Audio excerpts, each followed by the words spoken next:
Good afternoon student. आज जो है आप लोगों को हम फ्यूचर कंटीन्यूअस टेंस के बारे में बताने वाले हैं। ठीक है, इससे पहले हमारे चैनल को सब्सक्राइब अवश्य कर लें और बेल आइकन को दबा दीजिए ताकि आप लोगों को अच्छी अच्छी वीडियो समय पर मिलती रहे। ठीक है, अब हम देखते हैं फ्यूचर कंटीन्यूअस टेंस के बारे में। ठीक है, फ्यूचर कंटीन्यूअस टेंस में पहचान क्या होती है? रहा होगा, रही होगी, रहे होंगे। ठीक है, ये हमारी क्या है? पहचान है। अगर किसी वाक्य में ऐसे शब्द लास्ट में आते हैं तो वो हमारा फ्यूचर कंटीन्यूअस टेंस होगा। ठीक है, इसमें हेल्पिंग वर्ब क्या होती है? विल बी और शैल बी का प्रयोग करते हैं। मेन वर्ब की अगर बात की जाए तो मेन वर्ब में हम आईएनजी फॉर्म का प्रयोग करते हैं। ठीक है, कुछ वाक्य है जैसे मोहन विद्यालय जा रहा होगा, या वे विद्यालय जा रहे होंगे, या चपरासी घंटी बजा रहा होगा। तो इसमें हम क्या देखते हैं कि लास्ट में कुछ वर्ड्स आते हैं, रहा होगा, रही होगी, रहे होंगे। तो इससे हम जो है ये जान जाएंगे कि हमारा ये फ्यूचर कंटीन्यूअस टेंस है। ठीक है, इसको बनाने के कुछ रूल हैं, उनको देखते हैं। सबसे पहले अगर हमें अफर्मेटिव सेंटेंस बनाना हो तो हम सबसे पहले क्या लिखते हैं? सब्जेक्ट लिखते हैं। फिर जो है हम सब्जेक्ट के अकॉर्डिंग हमने फ्यूचर में ये बात बोली थी कि आई बी के साथ हम शैल का प्रयोग करते हैं और अदर सब्जेक्ट के साथ में हम विल का प्रयोग करते हैं। तो उसी तरह यहाँ भी हम क्या करेंगे? अफर्मेटिव बनाने में सब्जेक्ट लिखेंगे। अगर सब्जेक्ट हमारा आई या बी है तो हम शैल का प्रयोग कर लेंगे, और अगर अदर कोई सब्जेक्ट है तो हम विल का प्रयोग कर लेंगे।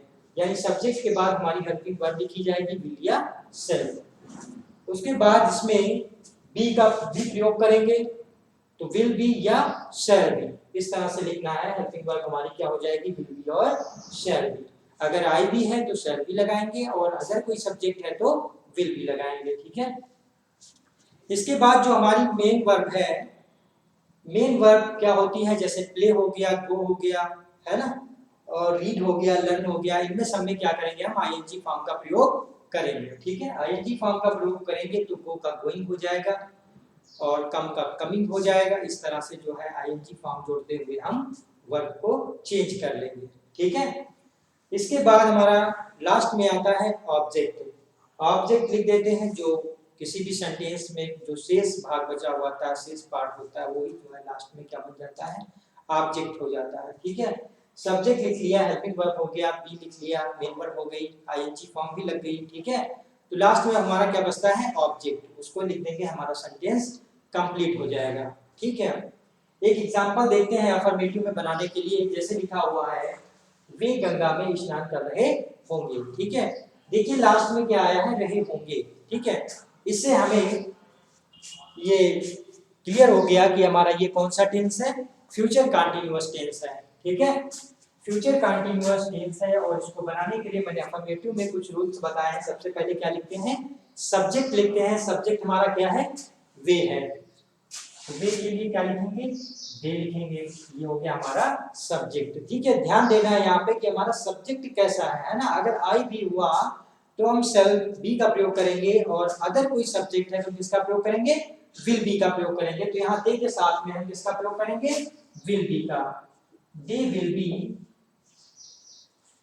अब हमारी हेल्पिंग वर्ब भी हो चुकी है। अब इसका जो है नंबर आया हमारा मेन वर्ब लिखने का। ठीक है, मेन वर्ब इसमें क्या है? स्नान करना। ठीक है, स्नान करना। तो वर्ब क्या होती है? बाथ। बाथ में क्या कर देंगे? हम आईएनजी लगा देंगे, तो हो जाए हमारा बाथिंग। अब देखिए यहाँ पे गंगा में, ठीक है, क्या बच रहा है हमारे सेंटेंस में? सिर्फ गंगा में बच रहा है, तो इन द रिवर लगा देंगे। ठीक है, इन द रिवर। ये हो गया हमारा अफर्मेटिव सेंटेंस। ठीक है, अगर नेगेटिव की बात करें तो सबसे पहले सब्जेक्ट लिखते हैं, विल या शैल लिखते हैं, और यहां पे ध्यान दीजिए कि जो नॉट का प्रयोग हमें करना है वो विल या शैल के बाद करना है, ना कि हमें विल भी लिखने के बाद नॉट लिखना है। ठीक है, तो ये ध्यान देना। सबसे पहले सब्जेक्ट लिखेंगे, फिर हम सब्जेक्ट के अकॉर्डिंग विल या शैल में से किसी एक को सिलेक्ट करेंगे, विल लिखेंगे या सेल लिखेंगे, ठीक है। उसके बाद में हम क्या लगाएंगे, नॉट लगा देंगे, ठीक है। और नॉट के बाद हमें क्या लिखना होगा, बी लिखना होगा। बी के बाद नंबर आएगा वर्ब का, वर्ब में हम आईएनजी फॉर्म लगाएंगे और लास्ट में ऑब्जेक्ट लिख देंगे, हमारा नेगेटिव सेंटेंस भी कंप्लीट हो जाएगा, ठीक है। इसी में देखते हैं फॉर एग्जांपल, जैसे अभी हमने बनाया अफर्मेटिव में, they will be walking in the river. हम इसी को नेगेटिव बनाते हैं तो क्या करेंगे, दे और यहाँ पे विल लिखा हुआ है, इसके जस्ट बाद में नॉट लगा देंगे, फिर बी और walking in the river. Clear हो गया होगा। इस तरह से हम नेगेटिव सेंटेंस बड़ी आसानी से बना लेते हैं, ठीक है। इसके बाद हमारा इंट्रोगेटिव आता है। इंट्रोगेटिव भी मैं बताता रहा हूं बार बार कि इंट्रोगेटिव दो टाइप के हैं, ये नहीं भूलना है। एक होता है जिसमें इंट्रोगेटिव वर्ड स्टार्टिंग में आता है, जैसे क्या वे गंगा में स्नान कर रहे होंगे, क्या वे बाजार जा रहे होंगे, है ना, क्या वे क्रिकेट खेल रहे होंगे। इस तरीके से प्रारंभ में जो है अगर क्या आ जाता है तो जो है उसको हम यस या नो टाइप का इंट्रोगेटिव सेंटेंस बोलते हैं, ठीक है। और सेकंड टाइप में क्या होता है, अगर कोई मिडिल में बिटवीन में अगर कोई इंट्रोगेटिव वर्ड आता है तो उसकी मीनिंग को हम स्टार्टिंग में लिख देते हैं। बाकी जो रूल होते हैं वो जो फर्स्ट टाइप का इंट्रोगेटिव सेंटेंस है सेम वही जो है उसी तरह का रूल चलता है इसमें भी, ठीक है।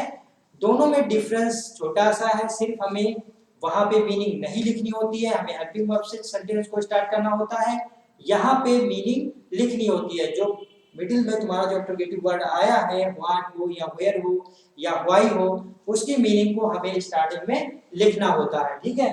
वो लिखने के बाद बाकी रूल तुम्हारा सेम पहले जैसा होता है, जैसा कि फर्स्ट इंट्रोगेटिव सेंटेंस में जो रूल अप्लाई करते हैं वही रूल यहाँ पे भी होता है।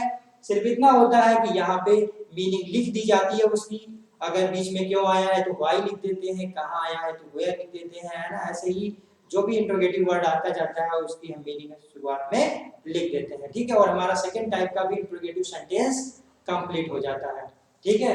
देखते हैं एग्जांपल के माध्यम से। लिखा हुआ है they will not be bathing in the river, ठीक है। हम इसी को एक इंट्रोगेटिव सेंटेंस में कन्वर्ट करने जा रहे हैं। यहाँ पे हमारा क्या है, हेल्पिंग वर्ब विल है ना। हमने बोला यस या नो टाइप में हम हेल्पिंग वर्ब से स्टार्ट करते हैं, यानी हेल्पिंग वर्ब सब्जेक्ट के स्थान पे रख देंगे और सब्जेक्ट को हेल्पिंग वर्ब के स्थान पे रख देंगे। तो यहाँ पे हो जाएगा हमारा विल और ये हो जाएगा दे। क्लियर है। अब यहाँ पे ध्यान देना, मैं हर जगह हर बार यही बताता हूँ कि अगर नॉट का तुम्हें प्रयोग करना है इंट्रोगेटिव में तो सब्जेक्ट के बाद कर लीजिए, ठीक है। अदरवाइज अगर नॉट नहीं लगाना है तो फिर मत लगाइए, ठीक है। लेकिन अगर नॉट का यूज हो रहा है तो ऑलवेज हम सब्जेक्ट के बाद जो है नॉट का प्रयोग करेंगे, ठीक है। इधर उधर अगर दूसरी जगह कर देंगे तो हमारा सेंटेंस इनकरेक्ट हो जाएगा, ठीक है। तो विल दे, यहाँ पे हमें नॉट नहीं लगाना, हमें तो इंट्रोगेटिव बनाना है ना। तो नॉट से हमें क्या मतलब है, यहाँ पे विल दे और क्या लिखना होता है बी। अगर नॉट लगाना होता तो मैं नॉट यहाँ पे लगा देता, ठीक है। Will they B bathing in the river. यहाँ पे क्वेश्चन मार्क लगा दीजिए। इंट्रोगेटिव सेंटेंस में अगर क्वेश्चन मार्क भी अगर नहीं लगाते हैं तो वो भी एक बहुत बड़ी बात है। हमें इंट्रोगेटिव मार्क जो है जरूरी होता है लगाना, ठीक है। अन्यथा वो पूरी तरह से सही नहीं माना जाएगा। इंट्रोगेटिव साइन का भी बहुत बड़ा महत्व है, ठीक है। दे विल बी वॉकिंग, यहाँ पे क्या बना हमारा, will they be walking in the river, ठीक है। ये हमारा बन गया इंट्रोगेटिव। किस टाइप का, फर्स्ट टाइप का। यहाँ पे थोड़ा सा मिला लेते हैं कि हमारा इंट्रोगेटिव फर्स्ट टाइप क्या था। यहाँ पे सबसे पहले क्या लिखना था, विल या से लिखना था। ये देखिए तुम्हारा विल लिखा हुआ है, ठीक है। फिर देखिए इसके बाद मुझे सब्जेक्ट लिखना था, तो सब्जेक्ट हमारा क्या है, दे है। इसके बाद हमें नॉट लगाना था, बट हम ये नॉट वाला जो है सेंटेंस नहीं बना रहे हैं इसलिए नॉट हमारा छोड़ दिया गया है, ठीक है। उसके बाद किसका प्रयोग करना है, बी का। देखो बी लिखा हुआ है, ठीक है। और यहाँ पे मेन वर्ब की आईएनजी फॉर्म लगानी है, इसलिए क्या हो गया, बाथिंग हो गया। और ये हमारा इन द रिवर हमारा जो है फर्स्ट टाइप का इंट्रोगेटिव सेंटेंस कंप्लीट हो गया, ठीक है। इसके बाद अगर सेकंड वाला जो बताया था हमने, इसमें मिडिल में कोई इंट्रोगेटिव वर्ड आता है उसमें तो सिर्फ क्या करना है, जो वर्ड आया है मिडिल में इंट्रोगेटिव वर्ड, उसकी मीनिंग स्टार्टिंग में लिख देनी है, सिर्फ वाई लगा देना है और जैसे कर तैसा वैसे ही इसको उतार देना है। हमारा सेकंड टाइप का भी इंट्रोगेटिव सेंटेंस कंप्लीट हो गया। ठीक है, ये हमारा सेंटेंस कंप्लीट हो गया। तो ये थे हमारे जो है फ्यूचर कंटीन्यूअस टेंस के कुछ सेंटेंस, ठीक है, जिनमें कि तुम्हें अफर्मेटिव के बारे में भी बताया गया, नेगेटिव और इंट्रोगेटिव सेकंड टाइप के हमने सेंटेंस देखे। ठीक है, अब क्या करना है,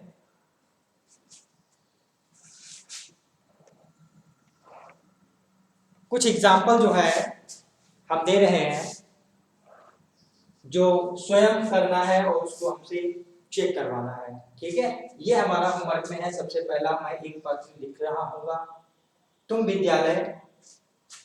विद्यालय जा रहे होगे, चपरासी घंटी बजा रहा होगा, वे आगरा नहीं जा रहे होंगे, गीता एक मधुर गीत गा रही होगी। टोटल हमारे 5 सेंटेंस हैं और 5 into 4 हमें टोटल 20 सेंटेंस आप लोगों को बनाने हैं। ठीक है, धन्यवाद।